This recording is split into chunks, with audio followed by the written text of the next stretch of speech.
দর্শক, জমে উঠেছে ত্রয়োদশ জাতীয় সংসদ নির্বাচন। আলোচনার ঝড় উঠেছে চায়ের কাপে। সেই তর্ক বিতর্ক, আলোচনা সমালোচনা তুলে আনতেই আমাদের এবারের আয়োজন হ্যাপি কাউ চায়ের আড্ডায় নির্বাচন।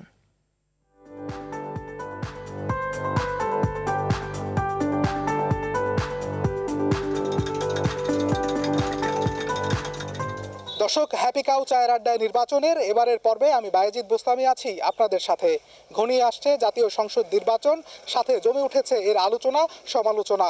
আর তা নিয়ে এবারের আড্ডায় আমি উপস্থিত পাবনা 4 আসনে। এলো instant milk powder happy cow, যেমন সাশ্রয়ী তেমনি পুষ্টিগুণে ভরপুর। হ্যাপি কাউ, গরুর দুধের স্বাদ সবাই পাক।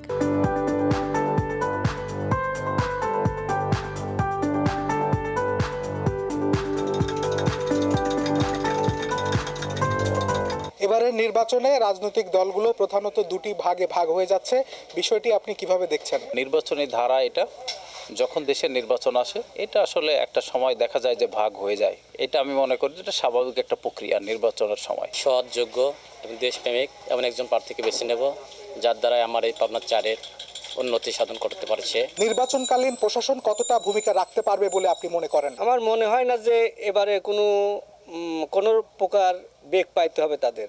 আশা করি তারা নিরপেক্ষ ভূমিকা পালন করতে সক্ষম হবেন। আশা করতেছি আমরা অবশ্যই নির্বাচন কমিশন নিরপেক্ষ থাকবে, আমার একটা বিশ্বাস, এবং নির্বাচনটা সুষ্ঠু হবে। পাবনা 4 আসনে এমন একটা যোগ্য লোককে চাই যাতে সাধারণ জনগণের এবং আমরা চাকরিজীবী সুযোগ সুবিধা পাই।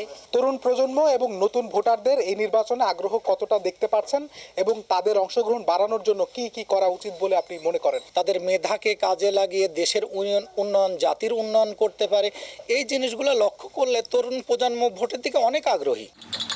দর্শক, হ্যাপি কাউ চায়ের আড্ডায় নির্বাচন আজ এ পর্যন্তই। ভালো থাকুন, সুস্থ থাকুন, আর নির্বাচনী সকল বার্তা পেতে আর টিভির সাথেই থাকুন।